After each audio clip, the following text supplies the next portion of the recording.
Do you know what's involved in profiling an athlete's training history? Whether you're an athlete who's looking for a coach or a coach who's looking for athletes, both of you need to exchange this kind of information in order to have a good understanding of your past, where you've trained, what you did, what sports it was for, what movements you're familiar with or not familiar with. So today, I want to share with you three major areas that I look at whenever I'm working with a new athlete. Okay, so the three major areas that I look at whenever doing a training history assessment with a new athlete are these three here: exposure, familiarity, and consistency. So, those are the areas that I look at. When I'm talking about exposure, I'm thinking about things like what sports have this individual played, if any? Do they have any strength training experience, right? Have they been to a gym before or have they trained for 10 years? What does that look like in terms of exposure? What methods have they been exposed to, right? Have they used a 5-3-1 style of training program for their whole career? Have they program hopped every 3 months? What does that look like in terms of exposure to different strength training methods? The last one for exposure would be something like, do they have any other physical type training like military experience or, something like that, right? So that's kind of the exposure side.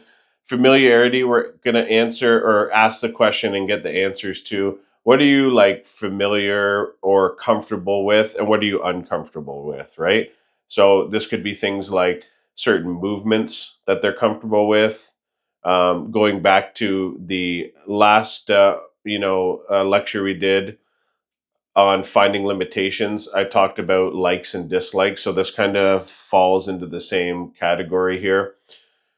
And basically, you want to like understand what's familiar with them, because when you start a new training program, you're probably going to want to throw in a lot of what's familiar.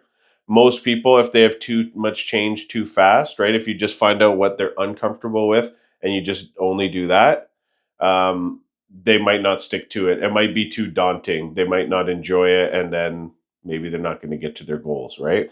So that's kind of the idea with familiarity. It's that like two sides of the coin. What are you familiar with or comfortable with?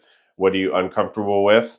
And that'll kind of give you, as a coach, or if you're doing this yourself as an athlete, ideas about what you've done in the past that might work, or what you've neglected that might need to be attended to in the future, right? So that's familiarity. Consistency here, I'm asking the question, how consistent have you been? So maybe you never trained at all. Okay, so then this isn't really a question. But if you've trained, if you played sports, even, how consistent were you with the sport performance? How consistent were you with the training for that sport? Right. So did you do all the training that you were supposed to? Or did you, neglect some of it? No one's perfect. So understanding that their approach to consistency, right? Are they a super disciplined person who, no matter what you write on the page, they're going to do? Or maybe they're even more disciplined with their body, that whatever you write on the program, and if it doesn't feel good that day, they're able to adjust, but they still get the work done. Or maybe they miss sessions all the time. Maybe they miss whole weeks of training. Maybe they go in cycles where they train really hard for a while and then they don't train so much. And so it's really important to understand what consistency looks like for that person. Maybe somebody who doesn't stick to the plan, like you prescribe it as a coach, but trains consistently, like, a couple times a week and does that every other week. Maybe for them, that's what consistency looks like.